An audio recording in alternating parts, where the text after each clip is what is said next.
Assalamualaikum warahmatullahi wabarakatuh. Ila hadratin Nabil Mustafa Muhammadin sallallahu alaihi wasallam wa ala alihi wa azwajihi wa ashabihi wa dzurriyyatihi wa ikhwani minal anbiya wal mursalin wal auliya wa syuhada'i was sholihin wal ulama'il amilin wa ila jamil mufassirin wal muhaddisin Syekh Muhammad Ismail al-Bukhari wa Siti Abdullah ibn Abi Jamrah wa Sari Sadah al-ulama al-amilin wa ila jami' masyayikhina wa masyayikhikum. Al-Fatihah. A'udzu billahi minasyaitonir rajim. Bismillahirrahmanirrahim. Alhamdulillahi rabbil alamin arrahmanir rahim maliki yaumiddin. Iyyaka na'budu wa iyyaka nasta'in. Ihdinas siratal mustaqim.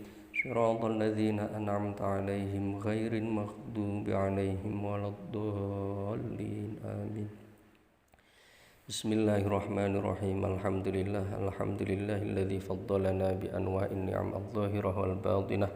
Wassalatu wassalamu ala Rasulillah Sayyidina Muhammadin wa ala alihi wa ashabihi wa man tabi'ah. Allahumma akhrijna min dhulumatil jahli wal wahm ila anwaril ma'rifati wal ilm wa min wuhuli syahawat ila jannatil qurbat. Allahumma alif baina qulubina ala ta'atik wa mahabbatik wa mahabbati rasulik, amma ba'd. Ke-36 qala al-Imam al-Bukhari rahimahullahu ta'ala wa nafa'ana bihi wa bi ulumihi fid dharain amin. An Abdurrahman ibn Abi Sa'at al-Ansari, den riwayatake saking Abdurrahman ibni Abi Sa'ah al-Ansari, tsummal Mazini nuli kang bangsa al-Mazini, kang bangsa kabilah Bani Mazin.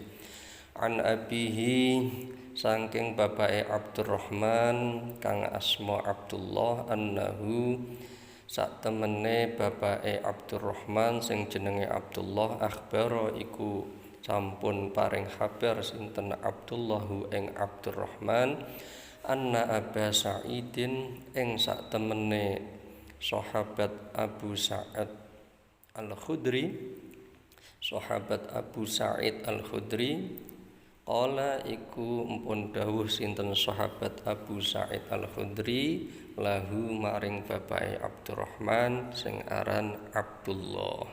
Di sini ada 3 nama penting. Yang pertama Abu Sa'id al-Khudri, namanya adalah Sa'ad ibnu Malik ibnu Sinan.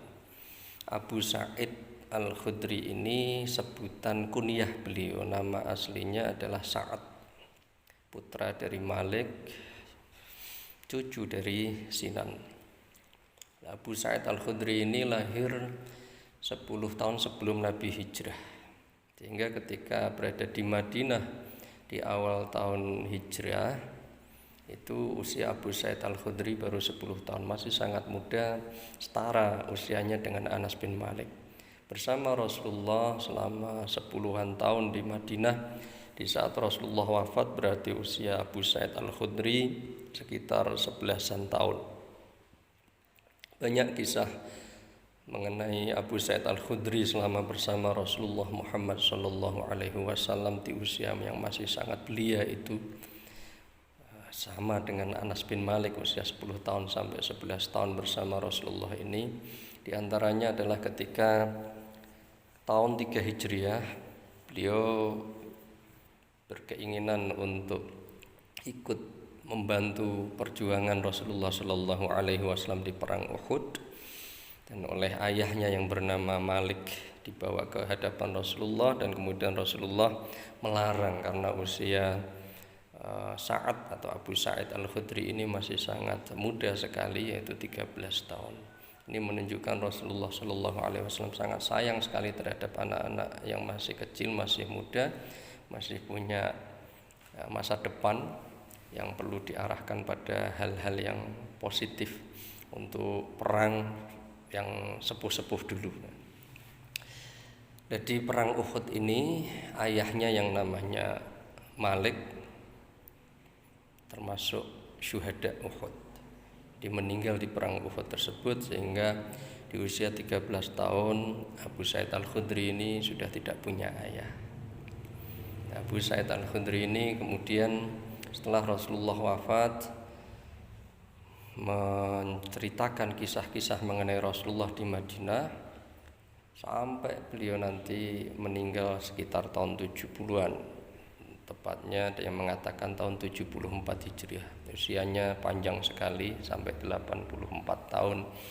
Dan itu merupakan kesempatan beliau untuk mengisahkan kisah-kisah Rasulullah kepada generasi-generasi setelahnya. Nah, salah satu yang diberi cerita oleh Abu Sa'id Al-Khudri mengenai kehidupan Rasulullah ini adalah Abdullah ibnu Abdurrahman ibni Abi Sa'sa'ah. Nah, Abdullah ini adalah yatimu Abi Sa'id. Jadi ibu dari Abdullah ini dinikahi oleh Abu Sa'id Al-Khudri, dan Abdullah ini menjadi anak yatim yang berada di rumahnya Abu Sa'id Al-Khudri. Dan kemudian Abdullah ini menceritakan kepada anaknya yang bernama Abdurrahman ibnu Abdillah. Di dalam teks hadis ini disebutkan Abdurrahman ibnu Abi Sa'sa'ah. Itu berarti Abdurrahman dinisbatkan kepada mbah buyutnya. Kalau urutannya adalah Abdurrahman ibnu Abdillah ibni Abdurrahman ibni Abi Sa'sa'ah. Nah, Abu Sa'sa'ah ini buyutnya Abdurrahman itu meninggal pada masa jahiliyah di Madinah, dan kemudian anaknya yang namanya Abdurrahman ini yang termasuk generasi sahabat, tapi tidak ada informasi bahwa beliau meriwayatkan hadis dari Rasulullah SAW. Dan kemudian Abdullah ini tabi'in yang dirawat oleh Abu Sa'id Al-Khudri. Dan kemudian Abdurrahman anaknya Abdullah yang di awal hadis ini. Abu Sa'id Al-Khudri mengatakan kepada anak asuhnya, anak yatim yang berada di rumahnya, ini kan gambaran yang menarik kehidupan pada masa dahulu, bahwa pendidikan itu dimulai dari keluarga. Ibu dari Abdullah ibnu Abdurrahman ibnu Abi Sa'sa'ah ini dinikahi oleh Abu Sa'id, dan kemudian Abu Sa'id juga mendidik anaknya yang bernama Abdullah ini. Abu Sa'id berkata kepada Abdullah, "Ini saat temana ingsun ara iku ngerti sapa ingsun ka ing sliramu, ngerti ing tuhibbu ing yen to seneng sapa sliramu al-ghanama ing wedhus, wal badiyata lan padang rumput untuk menggembala kambing." Artinya Abu Sa'id Al-Khudri melihat pada diri Abdullah itu ada kecenderungan senang menggembala kambing dan pergi ke padang rumput untuk menggembala kambingnya itu. Nah, sebagai seorang ayah, meskipun ayah tiri, Abu Sa'id ini memberikan nasihat yang luar biasa kepada Abdullah. Fa idza kunta mongko nalikane kunta ana sapa sliramu fi ghanamika, ana iku fi ghanamika ing dalam wedhus-wedhusmu. Artinya ketika engkau ini menggembala kambingmu, au badiatika utawa sliramu ana ing padang rumput tempat kamu menggembala, ataupun kamu sedang berada di padang rumput yang sepi orang, dan kemudian sudah masuk waktu sholat, fa'adzanta mengkonuli adzan sapa sira bis sholati kelawan sholat, dalam riwayat lain li sholati krana sholat, fa'adzanta mengkonuli adzan sapa sira bis sholati kelawan sholat, kemudian engkau mengumandangkan adzan, farfa mongko ngangkata sira banterono sira sautaka ing suaramu binidai kelawan adzan.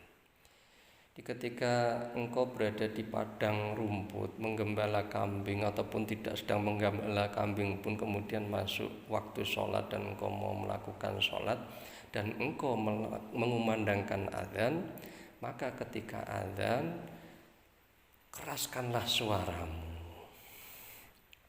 Fa innahu mangko sak temene kelakuan la yasma'u iku ora krungu madai sautil muadzini ing saadohe suarane wong sing adzan, ora krungu jinnun sapa jin, wala insun lan ora krungu sapa manusa, wala syai'un lan ora krungu sapa swiji-wiji itu apapun, hewan, benda-benda, batuan dan lain pepohonan dan lain sebagainya, illa syahida angin nyekseni sapa jin, manusa lan semua benda yang ada yang mendengarkan azan,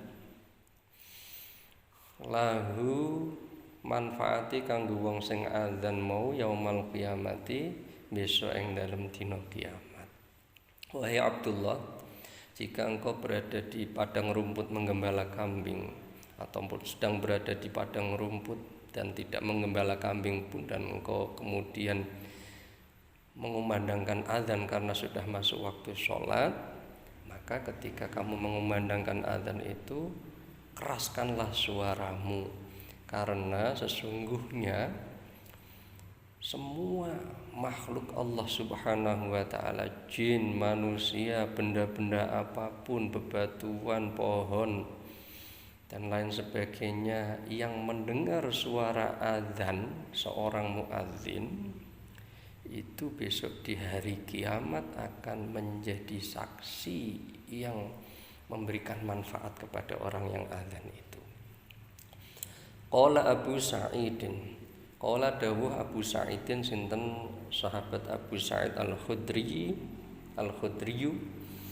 sami'tu krungu sapa ingsun hu ing hadis iki min Rasulillahi saking utusanipun Allah, shalla mugi-mugi paring tambah rahmat lan ta'zim Allah sinten Allah alaihi ing atasipun Rasulullah wasallam, lan mugi paring tambah keselamatan sinten Allah ing atasipun Rasulullah Muhammad sallallahu alaihi wasallam.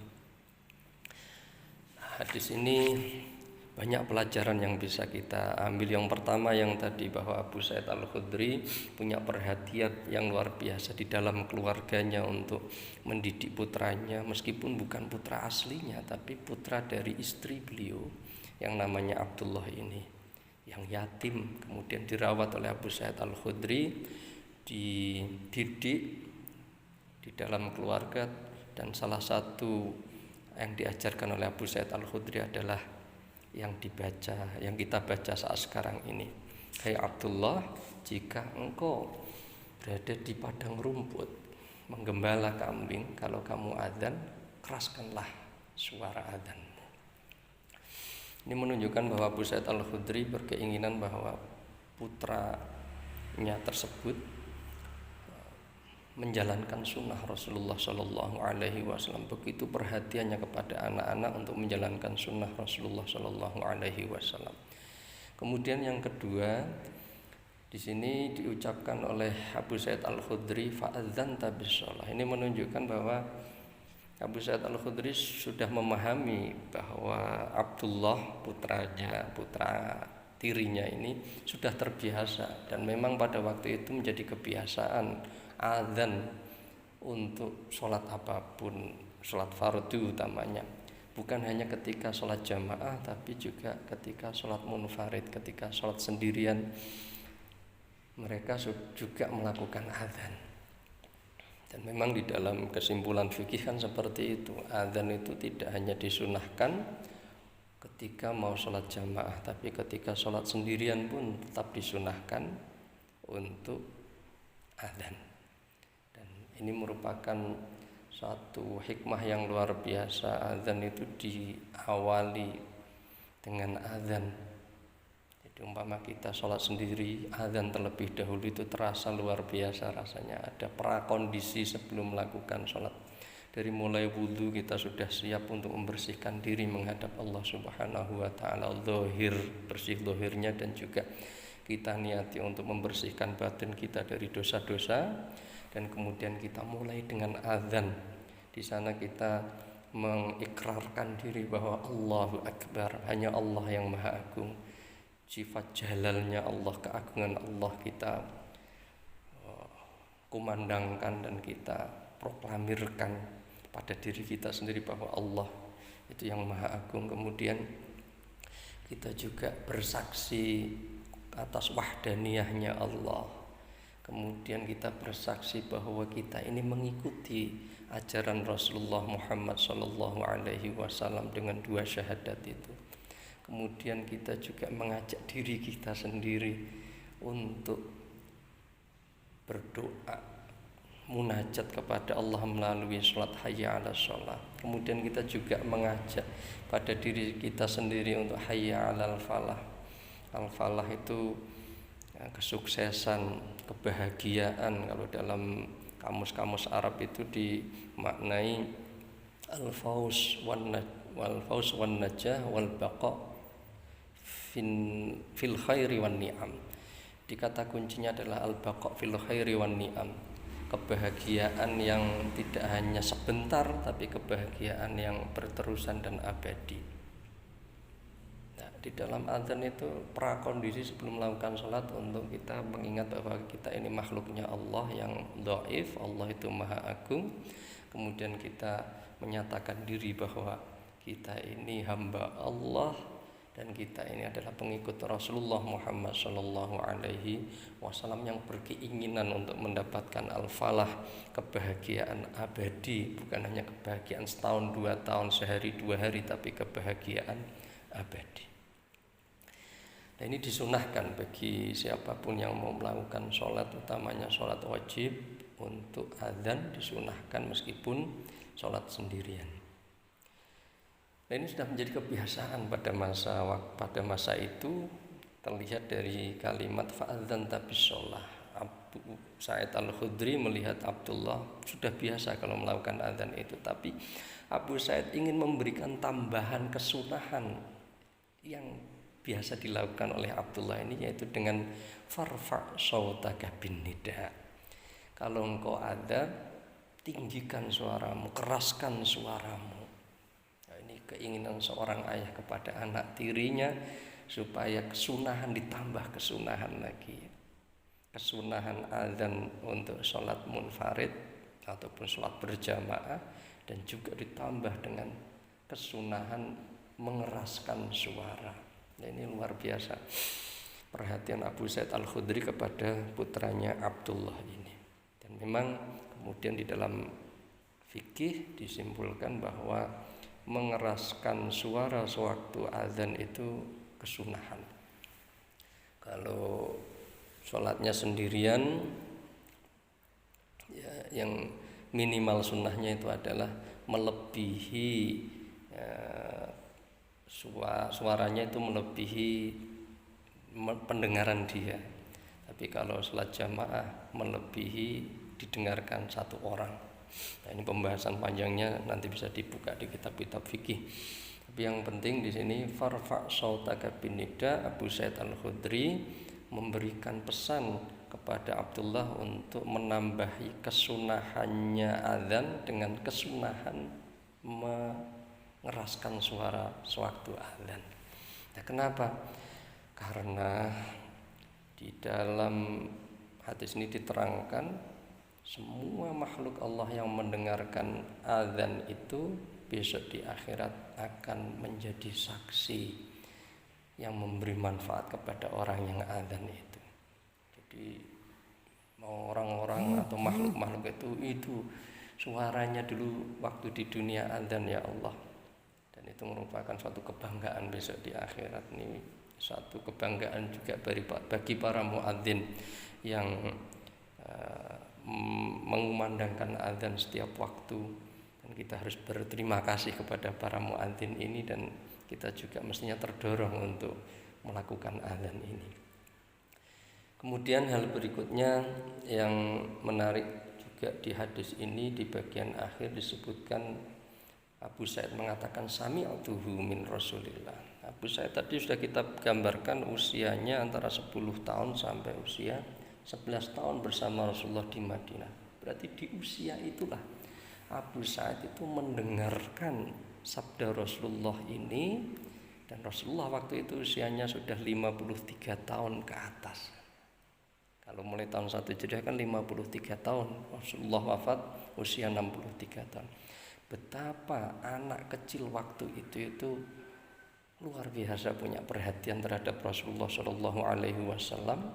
Bukan hanya Abu Sa'id saja, di sekitar Rasulullah anak-anak kecil yang mendengarkan Rasulullah menyampaikan nasihat itu sangat banyak sekali, termasuk istri beliau Sayyidah Aisyah radhiyallahu anha, termasuk Anas ibnu Malik, Abdullah ibnu Umar, Abdullah ibnu Abbas, itu syuhurus sahabat yang kecil. Dan di sini Abu Sa'id mengatakan sami'tuhu min Rasulillah, saya mendengar langsung dari Rasulullah Muhammad Sallallahu Alaihi Wasallam, dan ini merupakan kebanggaan. Ketika Abu Sa'id mengatakan seperti itu, saya mendengarkan langsung dari Rasulullah di saat saya masih usia kecil seperti itu. Hal berikutnya yang menarik di sini, dhamirhu sami'tuhu itu kembalinya kemana? Kalau menurut Ibnu Hajar al-Asqalani kembalinya ke innahu la yasma'u mada sautil muadzin. Dimulai yang hadis Rasulullah itu innahu la yasma'u mada sautil muadzin jinnun wala insun wala syai'un illa syahidalahu yaumal qiyamah. Kalau menurut Ibnu Hajar yang marfu' itu. Sedangkan dari mulai inni araka tuhibbul ghanama wal badiyata sampai farfa' sautaka bin nida, itu dialog antara Abu Sa'id Al-Khudri dengan putra tirinya Abdullah ibnu Abdurrahman ibni Abi Sa'sa'ah. Tapi ada juga ulama yang mengatakan bahwa sami'tuhu itu dari mulai awal, dari mulai inni araka tuhibbul ghanama wal badiyah. Jadi kalau mengikuti pendapat yang kedua ini, dulu waktu Abu Sa'id Al-Khudri hidup bersama Rasulullah pernah terjadi hal yang sama. Abu Sa'id itu suka menggembala kambing, suka pergi ke padang rumput untuk menggembala kambing, dan Rasulullah mengatakan inni araka tuhibbul ghanam, wahai Abu Sa'id, saya melihat engkau itu suka memelihara kambing dan pergi ke padang rumput, maka ketika engkau berada di padang rumput untuk menggembala kambing, sudah masuk waktu sholat, engkau adzan, engkau keraskan suaramu. Nah, ini pendapat yang kedua mengatakan dari mulai awal itu dialog antara Rasulullah dengan Nabi Muhammad Sallallahu Alaihi Wasallam. Nah, ini pembahasan menarik dalam ilmu hadis terkait dengan masalah marfu' dan mauquf, al-raf'u wal waqfu. Kalau di dalam kitab-kitab fikih cenderung mengikuti yang kedua tadi. Banyak kutipan-kutipan di kitab fikih itu yang mengandekan bahwa hadis ini juga dialog antara Rasulullah dengan Abu Sa'id Al-Khudri. Tapi kalau kita baca di Fathul Bari, Ibnu Hajar Al-Asqalani lebih cenderung mengatakan bahwa dialog itu terjadi antara Abu Sa'id Al-Khudri dengan Abdullah ibnu Abdurrahman, sedangkan yang hadis Nabi yang didengar oleh Abu Sa'id Al-Khudri itu adalah innahu la yasma'u madai sautil muadzini jinnun wala insun wala syai'un illa syahidalahu yaumal qiyamah.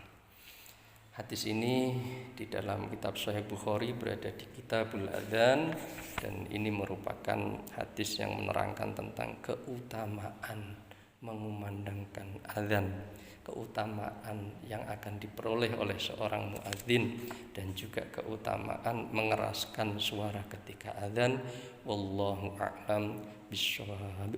Maulaya sholli wa sallim daiman abada ala habibika khairil khalqi kullihim huwal habibul ladzi turja syafa'atuhu likulli hawlim minal ahwali muqtahami ya Rabbi bil Mustafa balligh maqasidana waghfir lana ma madaya wa si'al karami ya arhamar rahimin ya arhamar rahimin الدين فرج على المسلمين سبحان ربك رب العزة عما يصفون وسلام على المرسلين والحمد لله رب العالمين. السلام عليكم warahmatullahi wabarakatuh.